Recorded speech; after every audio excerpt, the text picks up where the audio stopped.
I would like to ask your thoughts on another developing story to do with the reversal of the benchmark value discounts on some imported items. The latest is that it has been deferred till the 17th of January. GUTA, as well as the Association of Importers and Exporters, are asking for a total suspension so there can be deliberations. I'll pick your thoughts on the way forward, but I want you to first of all listen to the president of GUTA, Dr. Joseph Obeng, when I asked his thoughts on the postponement. Of the implementation, and the earlier we do it, the better. Because what is happening, if people have started complaining now, the traders have started crying in the market, the agitations have started, and that was what my fears were. So once these agitations keep on, if they stop it, they better stop it. We iron out all problems altogether before we can reconsider anything, if you have to. But for now, the problem have just started. They've triggered the anxiety and the anger in the people, because people have started getting values and they are not taking it lightly. Your point about traders suffering, I put that to the AGI. They say we also have local industries suffering, so there should be a compromise somewhat. I mean, we can't always import stuff when we can produce them locally. Your response to that? Let them produce it at a competitive price. Let them produce it so that we buy from them. There are companies that are producing at competitive prices, and we do not even travel outside to bring those goods. So they should emulate those companies.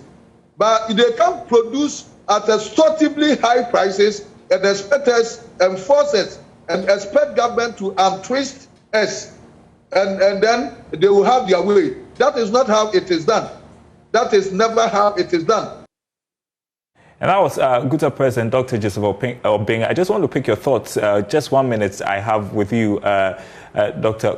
Adumako. What's the way forward? I think we need to understand Ghana's industrial policy. Our industrial policy is also anchored in the structural transformation of the economy. And to be able to do so requires us to have a very strong manufacturing sector that will be able to produce goods for the country and create jobs and also export to other markets. If we continue to have appetite for foreign goods, what it means is that we are dumping our market with goods and then also not creating the needed jobs. It may be very expensive for the benchmark values to be restored to the level that it was before it was brought down in the short run, but the long term, I think that the economy is going to benefit from a very strong manufacturing sector. Take, for example, when the COVID came, if our manufacturing sector wasn't strong, I think Ghanaians would have starved to death.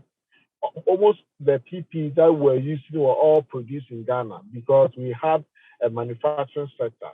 I think that between importation and production, I'll go for production, local production. Okay. And of course, in the long run, you don't start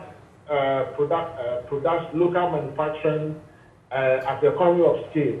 You need to start gradually.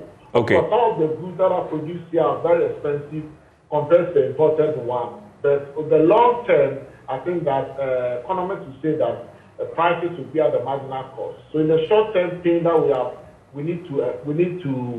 to actually appreciate the short-term pain and to enjoy the long-term gain as a country. All right, Apel Kusi Adumako, thank you so much for your time this holiday. We appreciate it. That was coordinator of CAST International sharing his thoughts on various issues tonight.